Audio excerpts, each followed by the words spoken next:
us this afternoon. Really appreciate the interest you have shown, and we have an exciting discussion planned. It's an exciting and intriguing subject according to me, right? I say that because the potential of biofuels is pretty much known. I don't think there is any debate about the benefits that it actually brings in. 5x potential, 80% emissions can be curtailed compared to the fossil fuels.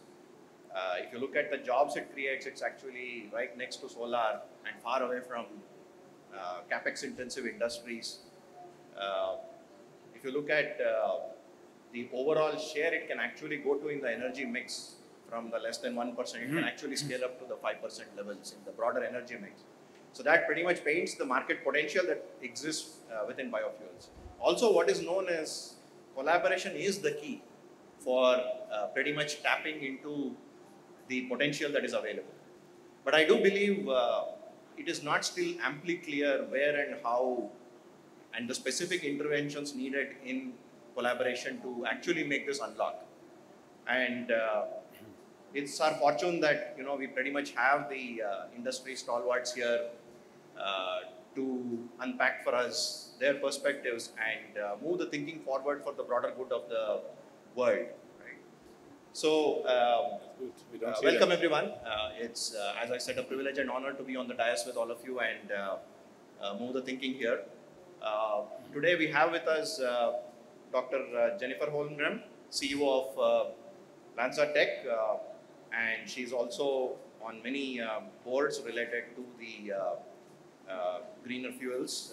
She also is on the board of US-India Strategic Partnership Forum as well as Nature's Film. And she is on the governing council of Bioenergy Research Institute. And what's interesting about her is during her prior years, she's actually championed the aviation fuels side of things from a sustainable aviation fuel standpoint. So great to have you here. Right next to her, my friend Shishir Joshipura, and many of you would know from India, he's been a stalwart championing the whole biofuel story within India and pretty much put India on the global stage. He's the CEO of Praj Industries, and he was declared as the most valuable CEO, top 100 CEO, and I'm pretty sure I'm not doing justice to his full profile. But nevertheless, I think great to have you. And he's also on the governing board of the Council of EU Chambers of Commerce, and that gives us, a view into the policies and the bilateral relationships that we need to move this forward. Right next to him is Professor Dr. Oliver Ludtke. He is the Vice President of the Board of Directors of Verbio, and he's pretty much seen everything right from production all the way to marketing, and currently is the CTO of Verbio.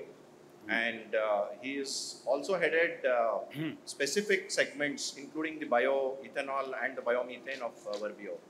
So we'll have that technology flavor as well coming into a great degree during this discussion. Alongside him is Bernard Hoffait, and he is the VP Institutional Relations Sustainable Aviation Fuels of TotalEnergies. And to go into the depth of sustainable aviation fuels, no better than him, right? And lastly, we have Dr. Ramakumar. As many of us would know, he's pretty much spearheaded the whole low carbon sector in many ways. From the IOCL standpoint, he was the director of R&D and planning and development at IOCL, and is continuing to hold that thread with IOCL in various capacities, and has a significant influence over the entire policy making within India. So great to have you, sir. So with that, I believe we have a very interesting panel set here. I say that for two reasons, right? One is we have a mix of people from just the bioenergy verticals. We also have the players who were IOCs or NOCs, actually, focusing now on biofuel. So we will get both sides of perspectives. And secondly, we also have viewpoints coming in from both developing and developed economies across this panel. So let's make the best use of it. And I would like to actually run this in three segments, right?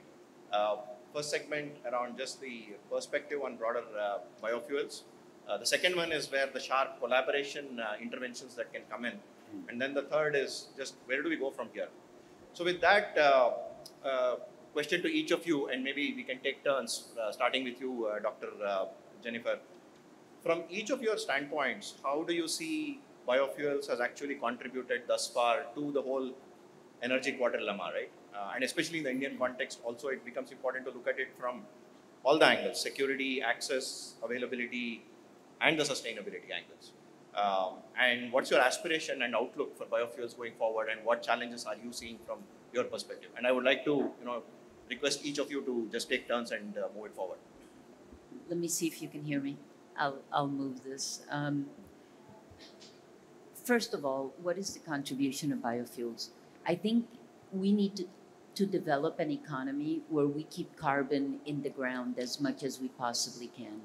So what that means is we have to create a circular carbon economy and use carbon that's above ground, whether that be in conventional biofuels where we use biomass, sugar, carbohydrate, or whether that be in a different type of fuel, for example, an electrofuel where we use CO2, or in our case, sometimes what we do is use an off-gas, or we use municipal solid waste. All of this carbon above ground, every time we reuse it, we keep carbon in the ground. So what I would say is, I don't want to think about it as biofuel. I want to think about it as alternatives that enable us to displace carbon that is currently single-use fossil carbon. So that's the first thing I would say.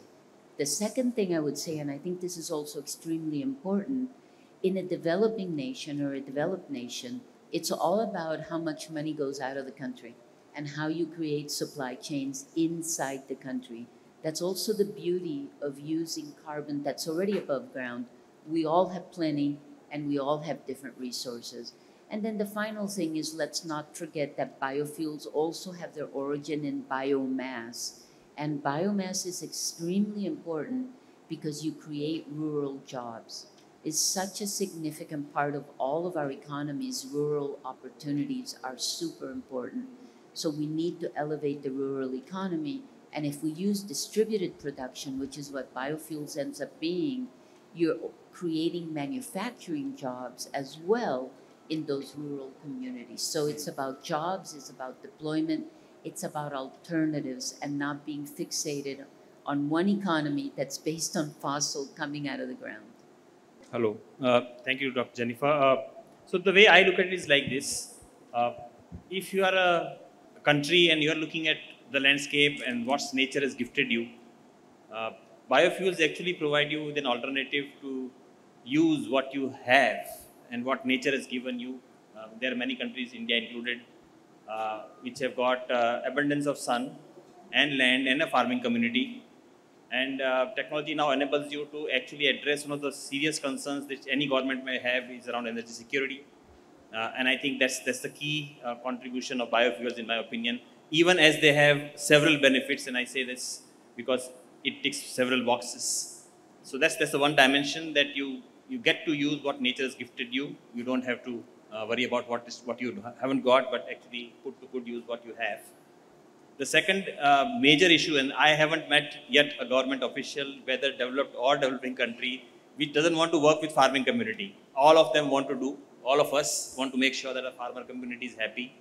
And I think biofuels provide a very, very clear linkage between the farming community and industry and ensure that there's a good linkage that gets established on a higher value creation from everything that comes out, apart from the food that gets generated in the field. So that's the second part dimension. The argument on carbon is already settled, as was so well put by Dr. Jennifer. All the carbon that we talk on biomass-based fuels is all above the ground, so nothing comes from below the ground. So I think from that perspective, it is very, very good. In fact, I believe that as we go forward, we are actually discovering several more benefits, and I can talk about India as a case. In one of our processes for creating a molecule of renewable natural gas, or CBG as we call it in India, we found that once we process the feedstock for gas, the solid fertilizer that is a byproduct actually is very carbon rich. and it actually puts the soil carbon back to the soil, which was a big issue. The carbon depletion is a major issue. That was a benefit that we discovered we did not know when we started. So there are several benefits that go back to community. It links industry, it puts it to farmer, the energy security issue. Of course, for countries like India, who are high energy importing countries, is also an issue of foreign exchange management. Because from a government's perspective, you are obviously worried about it and carbon. So I would say take economic, social, political, global, environmental, you take any issue, and global and biofuels tick each and every one of those boxes, and therefore they are here to stay. Shishir and Dr. Jennifer, I think you brought out a range of perspectives which are pretty, make the case for biofuels, right? Would also, as we go forward, would love to learn what are the challenges and the outlook that you see, and in terms of realizing that outlook, what challenges you would see. Maybe Dr. Oliver, when you are you able to hear me? Difficult to hear. Okay. I think we all agree on that the biofuels will be part of the solution, and I would not limit it to biofuels. It will be also biochemicals, also based on the same molecules. It will be also biofertilizer. That's also part of it. But the tricky part is to get started, because typically you are competing against fossil substitution to substitute fossil ones. And that's normally, from the price-wise, a little bit tricky. That's why it is important to go the right directions.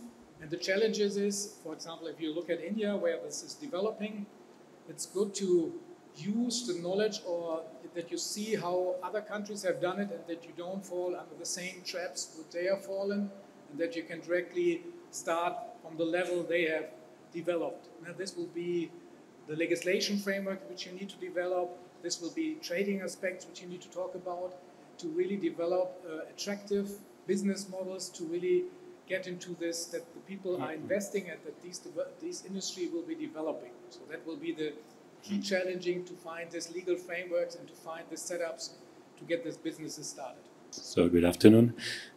I will take the view of an industrial. As TotalEnergies, we are celebrating this year 100 years of the company.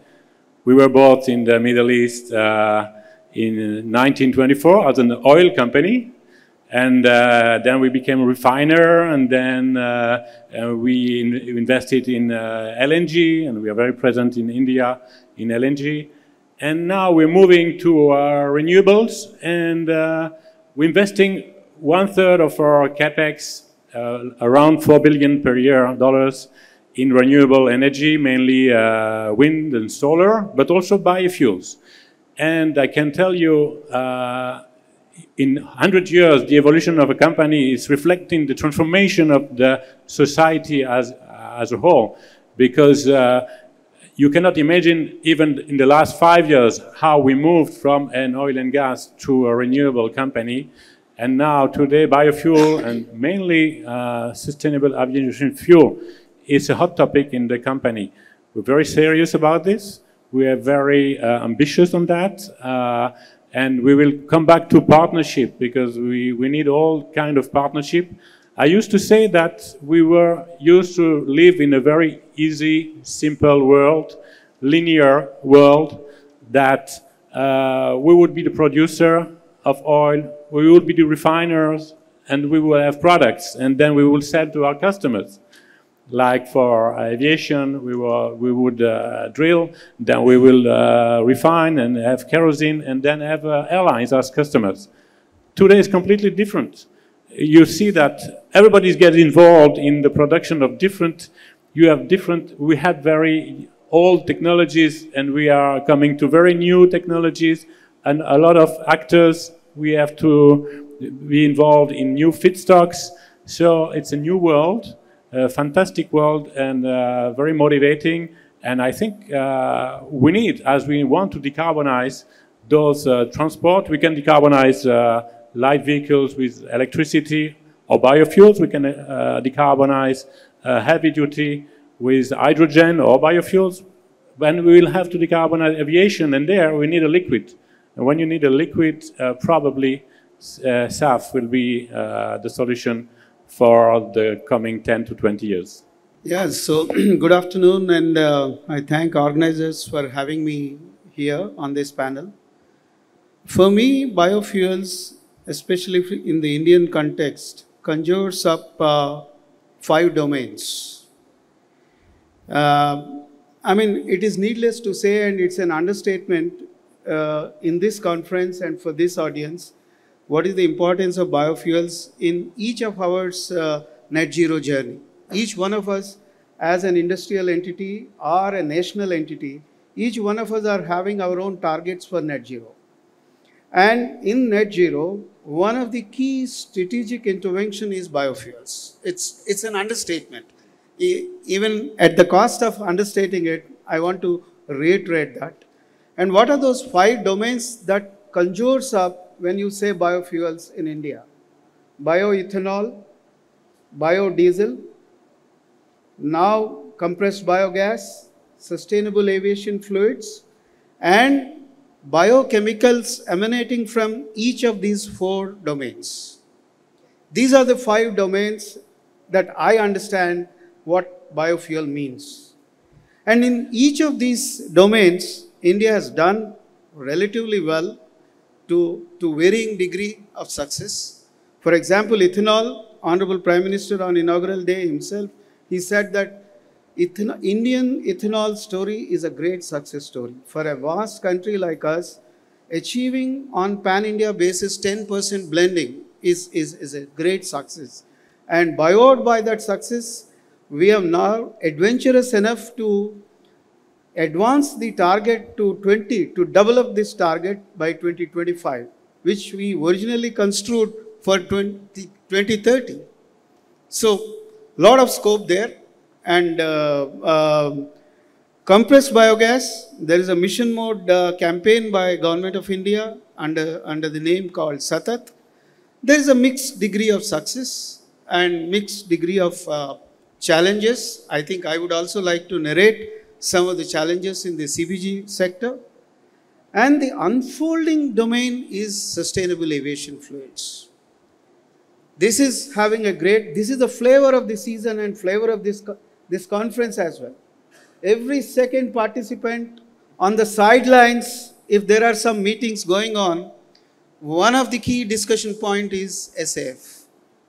And I had the opportunity of working on a national committee to recommend the blending mandate for SAF in this country. And so each one of us, the oil companies, the independent manufacturers, and the customers, the aviation sector, all of them are raring to go to meet that prospective mandatory target of blending SAF.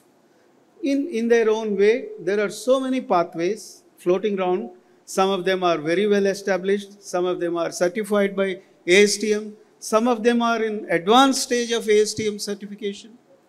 My company has announced by far in India the largest and biggest SAF unit to be set up in Panipat refinery.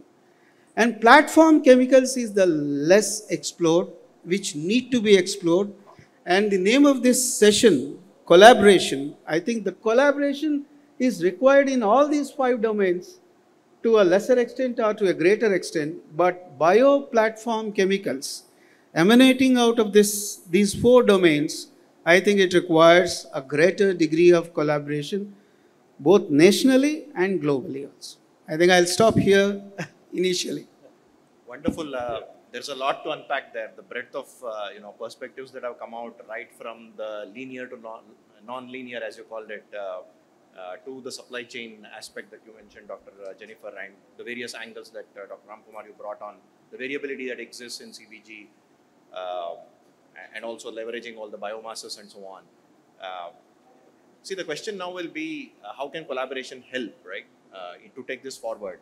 And I want to actually get very sharp recommendations if possible, so that we can act upon them going forward.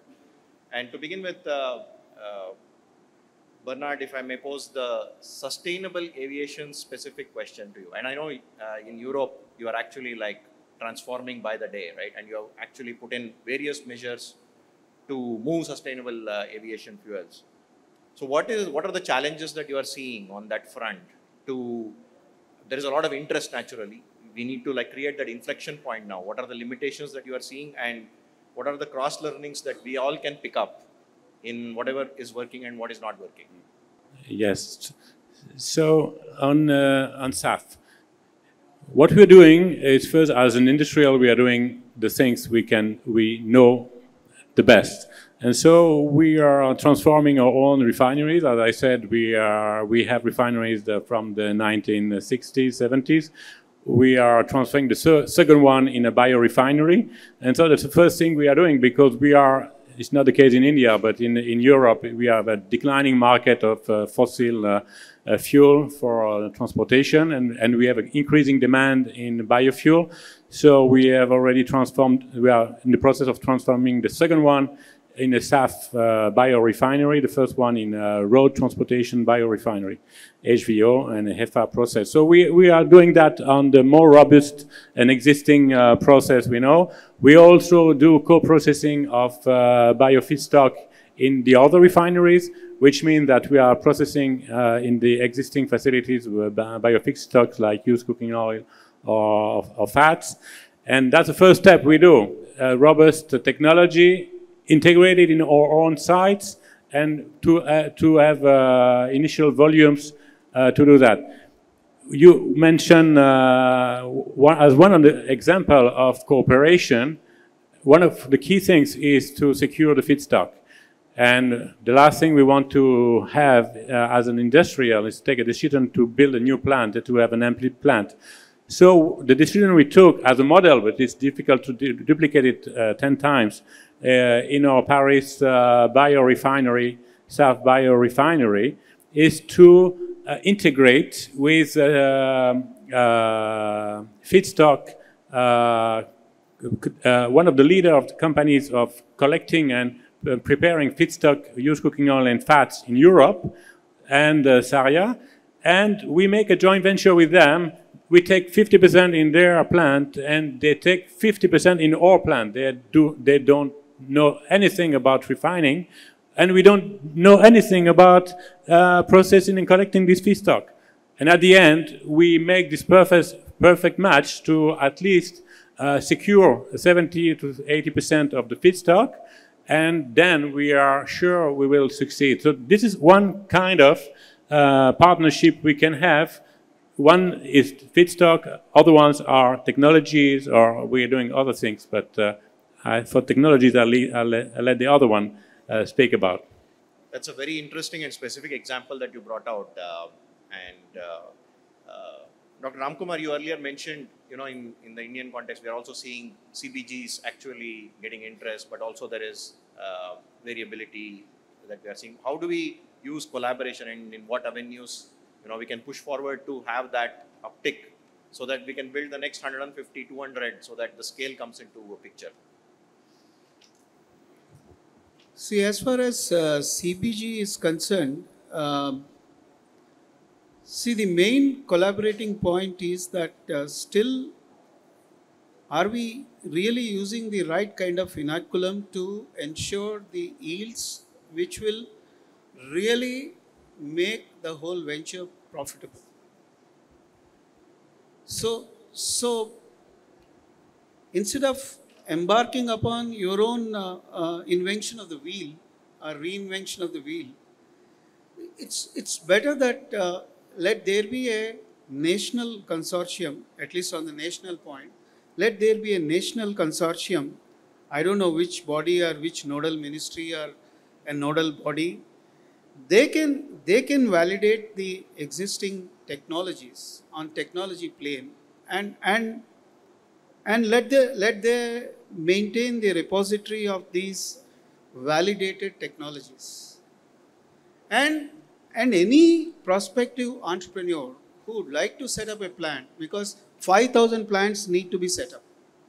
3,500 letters of intent were issued by Indian Oil alone. How many of them are getting translated on field into operating plants? I mean, reasons are many.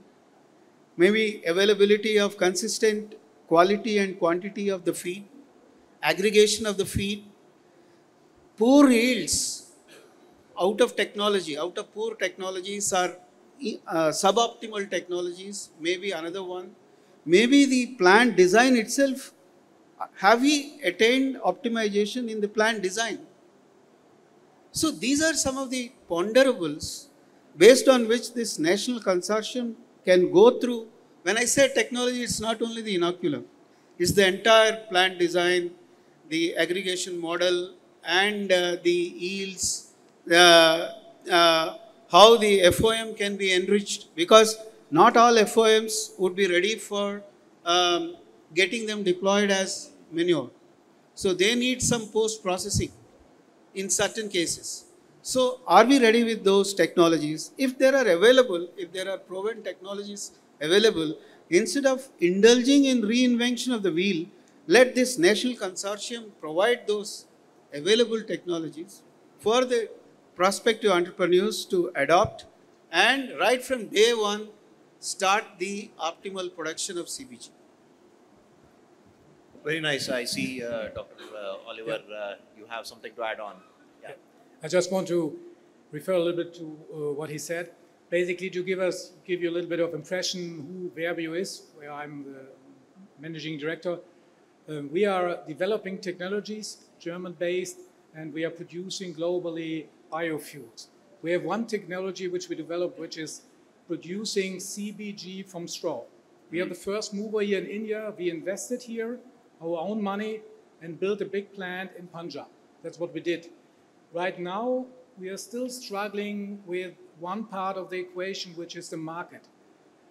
We heard that SAF is ramping up, but what is the fact? It's ramping up because there's a mandate. It's the same in Europe. There was a lot of discussion about SAF, but it didn't happen until there's a mandate, because you need to assure the takeoff of the product. Otherwise, these biofuels will be not able to ramp up, because typically you need to face that you need to have a market. You are getting into markets which are already blocked by others. So there needs to be a mandate. That's a precondition until this happens. CBG here in India, I would say right now it's still a problem of that the legal boundary conditions are not fitting to what is needed. And that's when you are asking for how you can learn it. You can, let's say, see in other countries, for example, US or European Union or Germany, where this concept is working. And that's what it needs to be also applied here in India. That's why I would say CBG is right now not taking off here, as said, related to the SATAT regime, because the expectations were much higher. But you really have to get on the ground and understand the business models. And these are completely different between SAF and CBG, because in CBG from straw, you also have to consider the farmers and the collection, which needs to be properly put into the equation. So that's why you have to have this, what I would say, that the government has to collaborate with other governments to see what was working and how they implemented it. Thanks. Excellent. Dr. Jennifer, now I would like to hear your perspective. I know LanzaTech, has left a profound impact on carbon recycling technologies, on biofuels. What are the challenges that you are seeing, in terms of the technology adoption or biofuels adoption in general, and what are the collaboration avenues that exist to actually ensure, the full potential is realized?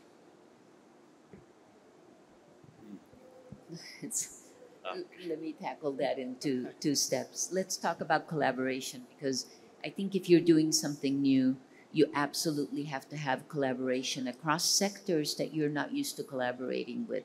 For example, our first plant processing a gas was processing at a steel mill. We were taking a steel mill gas and doing biotechnology and making ethanol. Whoever imagined a steel mill and a biotech company would be working together to make a product? And so I think the most important thing in thinking about developing a new carbon economy is that people that don't normally interact need to interact. It's almost like being in a university, right? It's those cross-functional relationships that matter. And it's the same thing now that we're trying to create a new economy. So I would say collaboration is important in terms of finding different dance partners, different people that are not the usual partners. The other thing I think is really important to accelerate is for small companies to often work with large companies. We have a relationship with Indian Oil and have for years. This is quite important because a small company, as we develop new technology, does not have and cannot have the broad knowledge base that a large company does. And if you're going to try to reinvent everything in a small company, you're going to fail. You need to focus on what you know how to do. We know how to do gas fermentation. That's all we do. We do not try to convert ethanol to ethylene because there are people like Technip who have technologies to do that. We don't try to make MEG because there are people like IGL that know how to do that.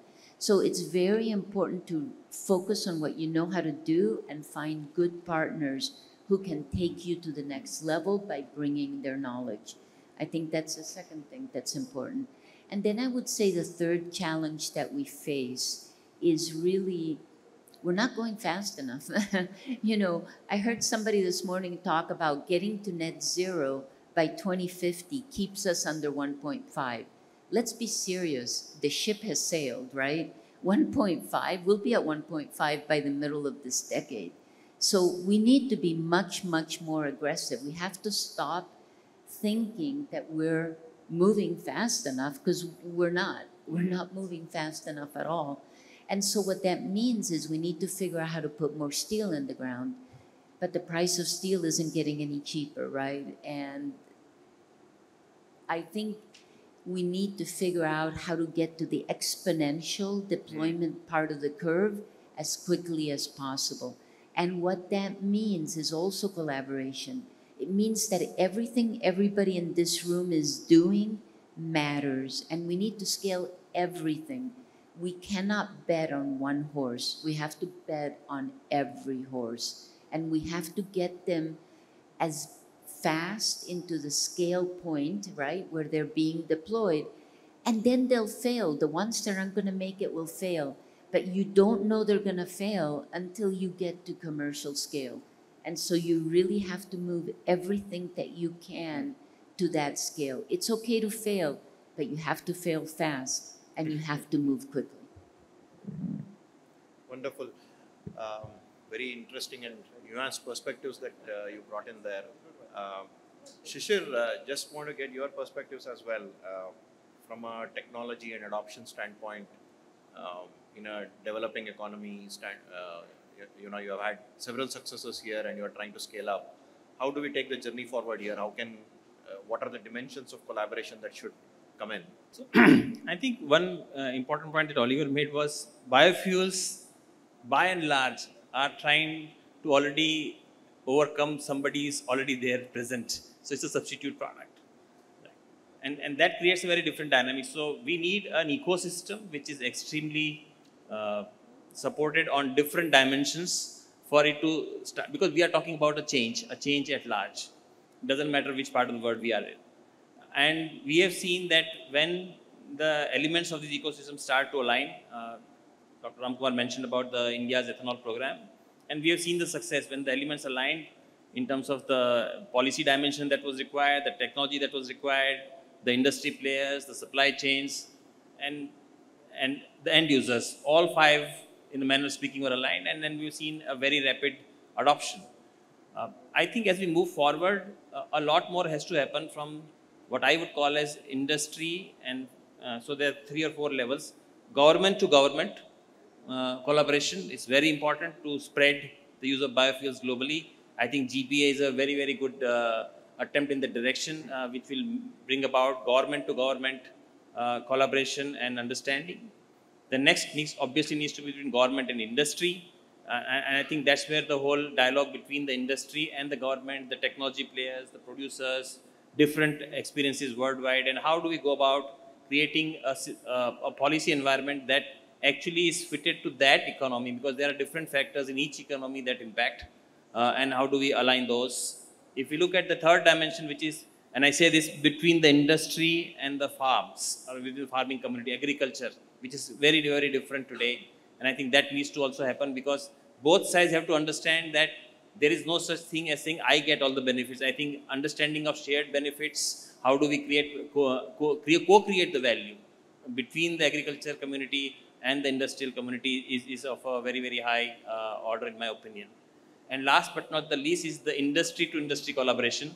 I think when I and Jennifer, always when we talk on the sidelines, and this time I and Oliver were also talking, there is enough and more canvas out there, so we don't have to worry about competing so much as about working together and collaborating. So I think this is a unique opportunity for the world where we don't have to compete, really speaking. We actually have to collaborate to create a much higher value, because where we are starting out is, and the problem that you're facing, as Jennifer rightly said, of these 1.5 degrees is right here at our doorstep. So let's not fool ourselves by saying, yeah, that will happen and I'll do something. We need to do much, much more. And if you do much, much more, let's not compete, but let's collaborate. Sankash, if you permit me, Please. I would like to quote two examples of collaboration in India right on this panel. The first one is what Dr. Jennifer was mentioning, a gas fermentation technology to ferment the off gases. And they first implemented it in the steel sector. And I mean, it was never implemented in any other sector. So we took the opportunity and we thought that let there be a logical conclusion, logical extension to this technology, and why not we implement it in refinery? And there comes, with the collaboration between LanzaTech and Indian Oil, world's first recycled ethanol plant, world's first recycled ethanol plant from refinery off gases. We collaborated together and we did requisite changes in the plant and machinery and design, and we did the due diligence with their microbes, with our off gases. This is a perfect example of one example that I am personally involved in collaborating with other industrial entities. Second entity is with Praj, with Mr. Shishir's company. When we developed the key ingredient for 2G ethanol production, the enzyme, indigenous enzyme, when we scaled it up, we needed a on-scale demonstration for validating the efficacy of that enzyme. And Praj willingly came forward to offer their pilot plant, and we did a full-fledged pilot plant evaluation to benchmark and cross-validate our enzyme activity. And these are the examples that need to be encouraged and to be abounded in the days to come for faster adoption of biofuels in this country. Very interesting examples that you brought out, and it's good to see the collaboration that's happening across this forum itself. Dr. Oliver, from Verbio standpoint, how are you seeing, the different levers of collaboration that should be amped up in order to scale technology, and also linked to the whole carbon credits mechanism, and what are the learnings from that standpoint? From whose viewpoint, you said? I missed the initial part. Who are you asking? Sorry, I couldn't hear you. No. From whose viewpoint? Dr. Oliver, Verbio. Okay. Olivier. Yeah. It's hard to hear it. We can't hear. Basically, I would say for the CBG, the technology is available. Yeah. The boundary condition there, that there needs to be a lot of cooperation done. For example, what we are doing, we are directly in contact with the Ministry of Oil and their teams, and informing them about what legislation was implemented, for example, the European Union or in US, to make these business model attractive and that you can generate investments into these areas. One part of this is that you start the CI score discussion, that you come up with in Europe and in a couple of states in US. The key driver for the biofuels is that you have to show that you have a better carbon footprint than the fossil ones. That's a key driver of the price of your product. And based on the fact that natural gas is worldwide very cheap, it's from the competitive standpoint that you need to have additional income for this green attribute which we are producing. That's why also in this area there would be the question, is the Indian government coming up with its own scheme how to calculate these carbon credits or how to calculate the carbon intensity of the products. Worldwide, there are already 3 schemes are existing. One is in Europe, one is in US, and one is in Brazil. They all have a little bit different rules, plus minus 70% they are equal. That would be also an example of this collaboration with the government. Maybe it's between the government itself that they collaborate under each other and enables that they can take over these calculation rules or that they come up with their own. In India, it might be that they need to come up with its own because that's also a way how you can treat the different raw materials for your biofuel production fitting to what India has as raw materials. For example, the paddy straw, which is the area which we have invested in, there's a large volume of this existing, which is right now burnt, which needs to be stopped. So for that purpose, it might make sense that India comes with a separate calculation how to calculate this carbon credit. But this will be also, again, a discussion of collaboration and how do they come up with a new calculation? Because if you look at this legislation, it's basically hundreds of pages of documents, how you come up with this calculation rules. And it's tricky if you really develop it from the zero or whether you jump into something which is already existing and maybe only adapt it. So that would be a discussion related to the CI score. Thanks. Very interesting. I would like to now do a rapid fire. Okay. The question is, pretty much everyone here probably would know the Global Biofuel Alliance has been formed. I think it's the cooperation of the nth order, right? And it's great to see that already 22 countries have showed sponsorship of it. Several international organizations are plugged into it, and industry naturally at some point will have a very integral role to play in it. What would be 2 things that you would like to see as your wish list that the Global Biofuel Alliance takes as a mandate?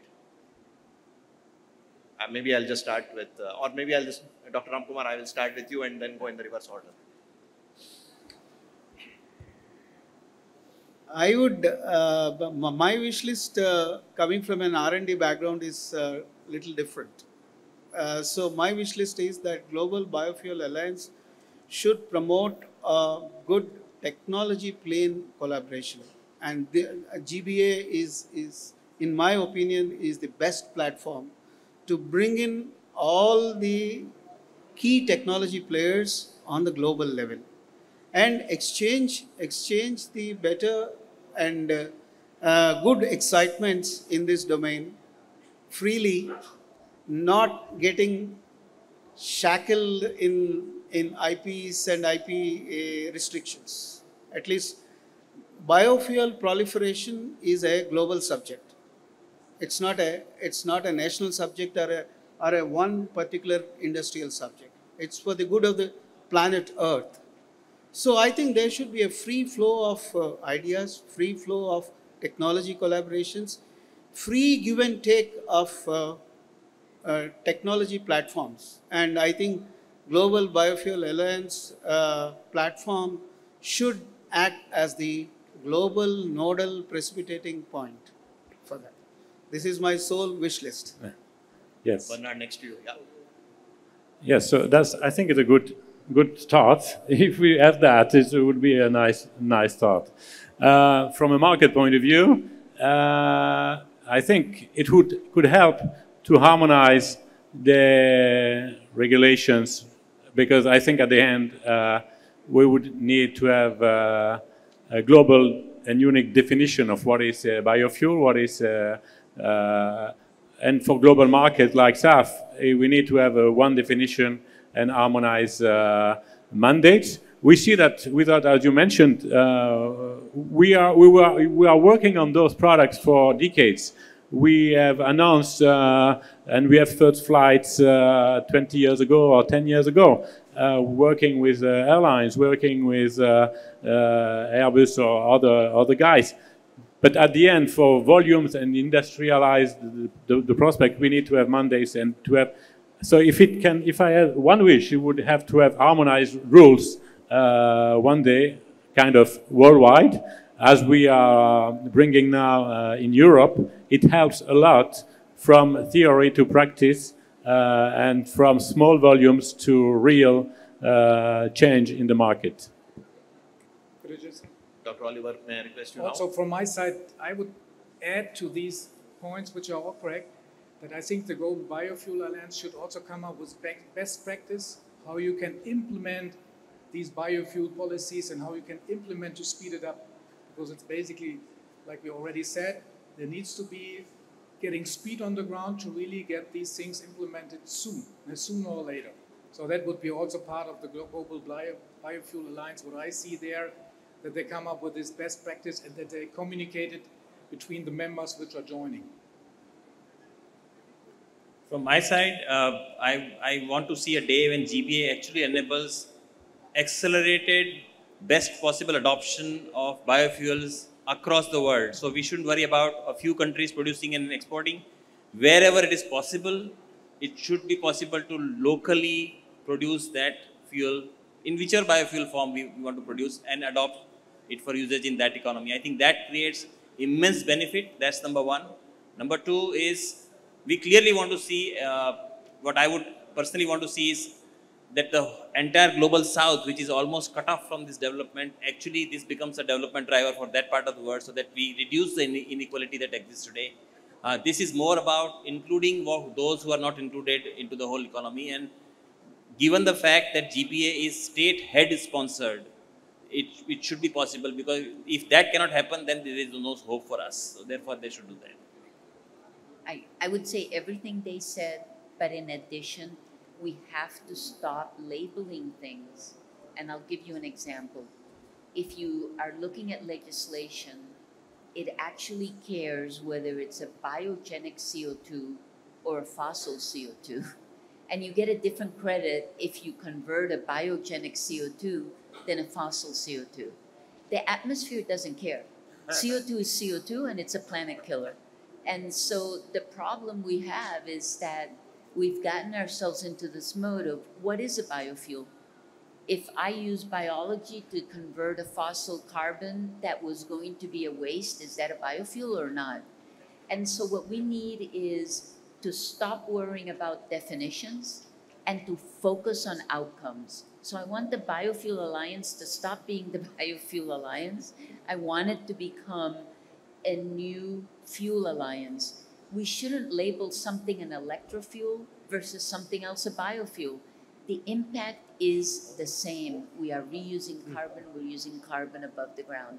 So I think this definition actually prevents really new ideas from entering the market. And anything that slows us down is going to hurt us. Thanks everyone for putting up with that rapid fire. We have had a range of perspectives, and I heard a lot of focus on technology, regulation, etc. But two dimensions where it would be good to hear everyone's perspectives is also financing and policies, right? Dr. Ramakumar, if I may put you on the spot, from a policy perspective, what in the recent years, naturally there's a lot of push on policy which will help the biofuels. How has it helped you, and where do we see the critical unlocks needed, and how can collaboration across the world come into picture there? It would be good to hear your perspective, and if someone wants to add on, please. Yeah, I think, I mean, honestly speaking, I have seen such a proactive policy environment. I don't know about other sectors, whether I can say it in the same breath or not, but in the domain of biofuels, I think the policy environment is extremely, extremely proactive. From time to time, if you see in the last 10 years, from time to time, so many interventions, so many policy interventions were made by the government and the policymakers, starting from the revamped national biofuel policy, allowing the expansion of the feedstocks for biofuels. Earlier, it used to be a limited set of feedstocks. Now they have allowed the food grains, surplus food grains, rotten food grains, and the basket has been expanded to increase the quantum of biofuel production. And then in CBG, I think CBG has seen, I think that is the most proactive area where whenever there was a minimum procurement price, demand was there from the CBG producers. In the last 2 to 3 years, I think government has revised twice the minimum procurement price. Then in the recent budget announcement just a week back on 1st of February, Honorable Minister of Finance has announced the mandate for blending compressed biogas in compressed natural gas. These are all far-reaching and very responsive to the field problems. So this policy environment need to be sustained. That's my wish. And policy intervention need to be more dynamic. In spite of all these interventions, we were just discussing just before the start of this panel in the speaker's launch with some of the major CBG producers, there are still more interventions are required. For example, a mandatory offtake of FOM for CBG and amenable compositional specification for FOM. I mean, these are only to cite few examples which may require further policy intervention. So I see a very responsive policy environment. My only wish is that let this be endured and continue. Very heartening to see that, and would be here good to hear any European and US perspectives. Yeah. Yes, just to share the European view. What we need, I think, is to have what the EU has put in place is a trajectory, because as an industrial, we need to know what will happen in the coming years. So we had a few regulation changing, so it must be flexible, but at the end we need a stability and a visibility of what will happen in the coming years. So visibility, stability, and also these things to be realistic. You mentioned that definition sometimes is leave it enough open to be realistic. We had very strong discussion at the European Commission because they wanted to put in place a framework that was so strict that at the end we could convince them that if they put that in place, it would be very nice, but the volumes will be zero. So we want things to happen. And so if we want to think to happen, it would be realistic and visionary enough and to put in place a trajectory, then the investors will be there. I can only agree on what Mr. Ramakumar said, that here in India you see really that the government is pushing to get these technologies developed. As I said, we were the first mover here, and most of these initiatives related to this CBG are coming from our, let's say, proposals or what we saw, what has to be on the ground. And if this cooperation with the industry and with the industrial player is continuing, then I would say India will be able to get really speed also on the CBG area on the ground, and this is really the way forward to get things done. You talk to the stakeholders, you make sure that you really understand the problems, and then you come up with legal framework which enables to develop these businesses, because this needs to be done as soon as possible. Dr. Jennifer. So here is my vision. This is the way I look at it, that if in an ideal world, I would like a policy environment and push like government of India's. I would love to have a Californian carbon market and the push for that. And I would like to see Japanese funding ability. These three we can combine, then we are at home, and then we don't have any of these discussions to issue. But that's an ideal world. Dr. Jennifer, I'll spare you from that question. Okay. But I will ask you a harder question. The financing is something that we did not touch upon. Right. And it's probably one of the most important legs in this whole thing. So what are the collaboration angles which we should keep in mind? And also, what's the recipe for just transition, right? Because you need to ultimately make sure there is a global south reference, which I heard earlier. Just transition is as important. So it would be good to hear your perspectives on the financing and the whole risk-reward balancing across the whole ecosystem. Well, I'm going to start with something that I think will help accelerate the transition, and most importantly, it will create a just transition. When you think about financing, the worst thing in in financing is that risk adjustment, right? If you're a startup company and you're trying to build your first demo or your first commercial, right? The risk adjustment premium that you have to get for your debt is such that often the project becomes uneconomical. And that is a real problem in trying to scale quickly. We're building a plant, we just finished the construction of a plant in the United States to take ethanol to sustainable aviation fuel, 10 million gallons a year. Microsoft Climate Fund came to us and they were going to invest equity, and we said, well, what we really want is debt at your cost of capital, not my cost of capital. That's what they did. That is 60 cents per gallon in a 10 million gallon a year plant, because we use their cost of capital and not our cost of capital. It's a massive difference that makes you have a project that you can actually build. The other problem with risk adjustment is not just large versus small company, but it is also geopolitical risk. If I want to build a solar farm in Africa, I pay a lot more for my capital than if I want to build a solar farm in California, right? So that means if you're in California, you're going to go for the high capex, low opex solution. You're going to go for solar.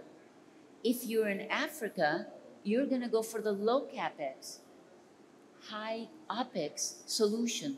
So you are not able to afford things like solar, and you're going to have to use conventional technology. That difference in how we pay for the transition and the risk adjustment in the global south versus the global north means that the global south cannot afford new technologies.